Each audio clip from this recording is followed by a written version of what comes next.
welcome back. Well, in spite of the daily release of 1 million barrels of oil per day from the United States Reserve, global oil prices are back on the surging path. This morning, we saw it hitting $108.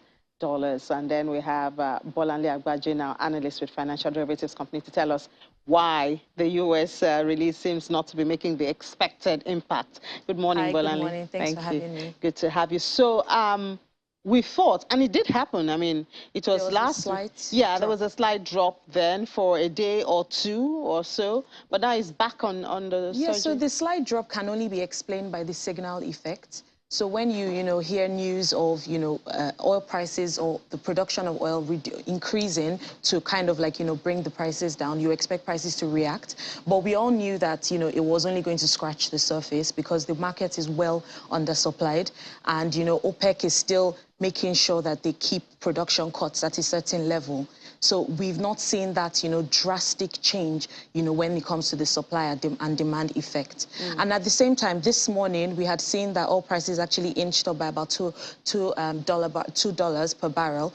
I think it went from about 105 to 107. And that's just because this morning, the EU and the US have released statements that they're going to impose new sanctions, on Russia. Well, they've been saying that since, I think, yesterday, but we don't seem to have an idea of what the sanctions... Well, it's a tricky one. The EU, for example, they had already mentioned that they're going to stop buying gas from Russia. It's more or less their medium to long term, and in the short term they would more or less switch to other countries like Algeria and another Argentina. Yes, another they're country, going to the UAE also. UAE as well, and obviously the US. But at the moment, most of the infrastructure, the raw materials that's actually used to build or invest in gas infrastructure is actually gotten from Russia as well. So it's like you're trying to be less dependent and less reliant on Russian raw materials, but then you still have to go back to it to, make yourself less reliant. I think the plan is for the end of this year. Yeah, well, not necessarily the end of this year, because it's a medium to long-term situation.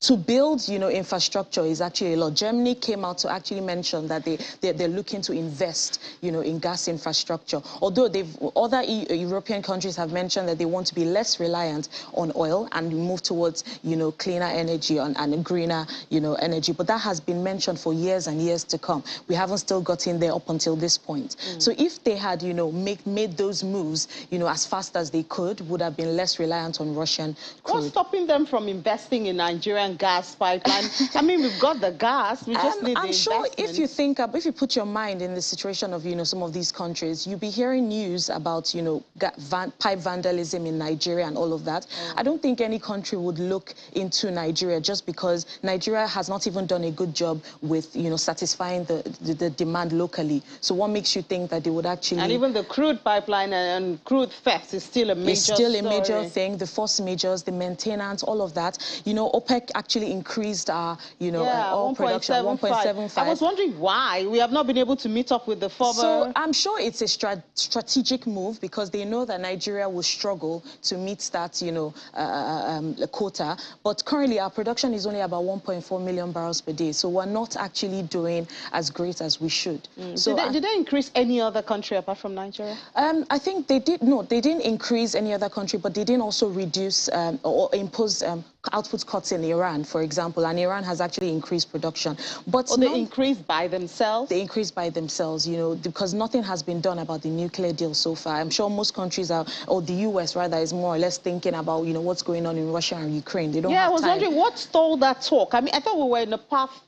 So there are other pressing issues right in front of them. And so I'm sure attention has just shifted. Yes, has just shifted. And, it's at this point, if they do, work on Iran, and I'm sure they're trying to tread lightly at the same time, because some of these countries are, they're not necessarily with ties with Russia, but some of them are not necessarily, trying to tell Russia to stop what it's doing. So they're trying to tread, lightly. And also another news that came in this morning is the fact that Saudi Arabia has actually increased its price of oil. The oil that it actually sells to Asia, I think it's about 60%. So India, Japan, China, you know, and it's increased it by about $4.4 per barrel. That's Why? huge.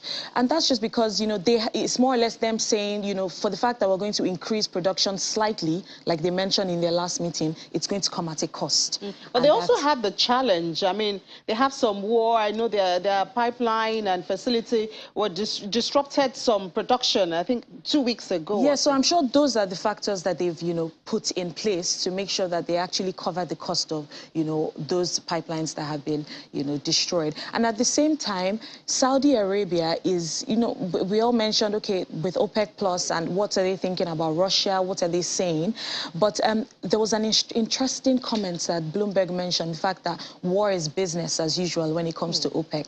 So, you know, you had, you know, wars in the 90s between Iran, Iraq, all of that. OPEC was still going on, and it didn't even stop, you know, business for them as usual. And that's just because they're worried about market share. They're worried about, you know, the fact that they've come a long way to get prices above $100 per barrel. And it's huge for Saudi Arabia to make sure and that... I think these are some of the sentiments that have made the West reluctant, you know, to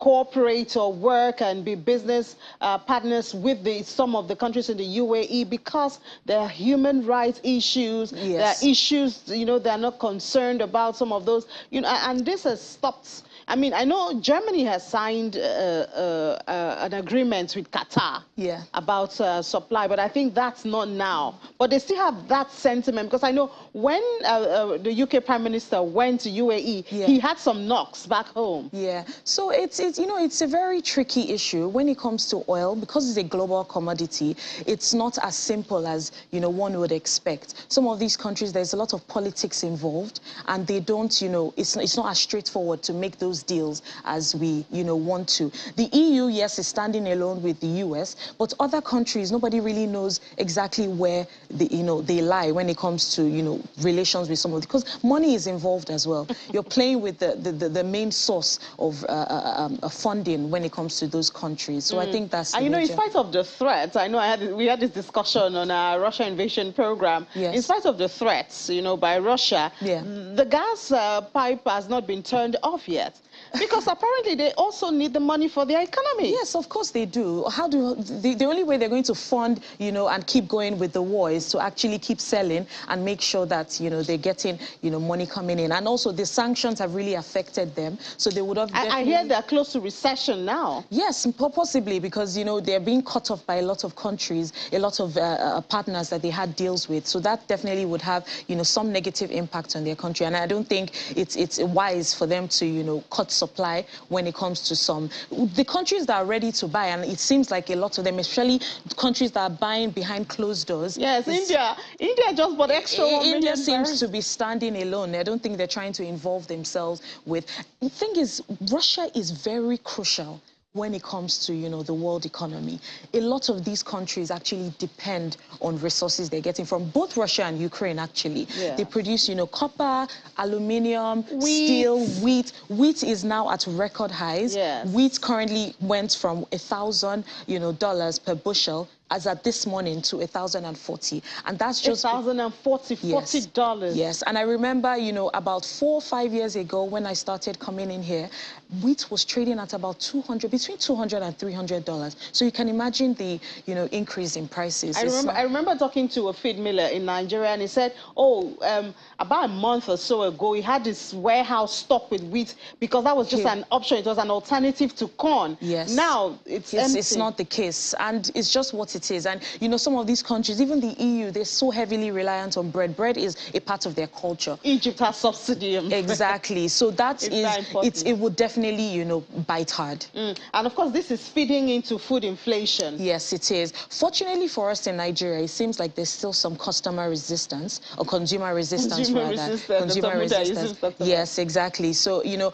the fact that disposable incomes are squeezed, you're not seeing the increase in demand anymore. And, you know, most of these manufacturers are not also trying to, you know, play dirty when it comes to increasing prices unnecessarily. Although they do have to, because, you know, they're facing higher costs, but, you know, they also don't want to, you know, lose out on market share and, you know, further reduce this demand. So we're not really necessarily seeing, you know, hike in domestic commodity prices at the moment. However, you know, we're entering the planting season. The rains have begun. Between April, May, June, July, we do expect that, you know, prices would actually start, you know, inching up. I think the only price that had gone up a bit was price of rice, and that had increased from about 30,000 naira to about 32,000 naira. Price of bread is also up. Price of bread is, yeah, but price of bread has been up. So I don't, well, we don't know if, you know, price of bread will actually get to 1,000. If it does, you know, it will be something to, you know, and I'm sure most individuals in Nigeria, well, we're very good at adjusting. Most people will just adjust and move from bread to something else, and that's just what we do. And maybe we'll go back to that cassava bread that the former administration was talking about. Maybe, but I know that Nigeria, the best thing Nigeria does is look for alternatives. And with the rain also, we expect some good news from cocoa? Yes. So, you know, we're entering the planting season, like I mentioned. So we expect that, you know, the yields from cocoa would actually increase, although prices are not necessarily smiling at us here in Nigeria. But however, in Cameroon, they had increased prices by about 1.5%. That's not so huge, but it's still something. And I think the only reason why prices are not inching up is the fact that, you know, there's excess supply in Ivory Coast or from Ivory Coast. So, but as once the planting season is over, we do expect that there will more or less be a shortage again globally, and we then expect prices can go up. But unfortunately, we're not even adding value to it. We're not adding value. We were definitely producing what I think we produce about 250,000 tons. And we don't expect that this particular amount should decline in the nearest, because if that declines, then it'll be a big problem for us, because we do need the reserve accretion. We need, because our reserve has dropped. Okay, no, the last one, it went up. Yes. But before then, it's been going down for about 4 weeks, I think. Yes. And we're not necessarily benefiting from oil prices at the moment. We're not. You know, it's a very sad time for us, because at this moment, we should be on the smiling side. Algeria is smiling. Algeria is smiling. And, you know, it's sad because we're also one of the top producers of gas in Africa. These are opportunities that we could have leveraged on. But Algeria has taken, you know, the fact that they are the ones on the forefront. But the federal government is saying a whole lot about NNPC Limited. It's talking about the pipelines. We have some projects. I know I did a report over the weekend, you know, on some of the projects. And the lawmakers have gotten interested. Maybe that will push. I think Nigeria they're very good at talking rather than implementing. And it's becoming frustrating for, you know, many businesses within the country. They have all these ideas, they have policies, they have all that, but with implementing those, it proves very difficult for them. Even if they do, they don't get it up to, you know, maybe the 100%. We start and we leave it at some point. Yes, and it's becoming frustrating. So I'm not so sure where that will be going. Normally, you would be the fiery one pushing me on, but today I think we should definitely be. The only thing we can do is remain hopeful. All right, well, Ali, thank you so much for sharing your thoughts with us this morning. Having Enjoy the rest of your day. Thank you for having me. We'll head to the market in a bit, but we'll take a breather and then we'll be back to have Anita.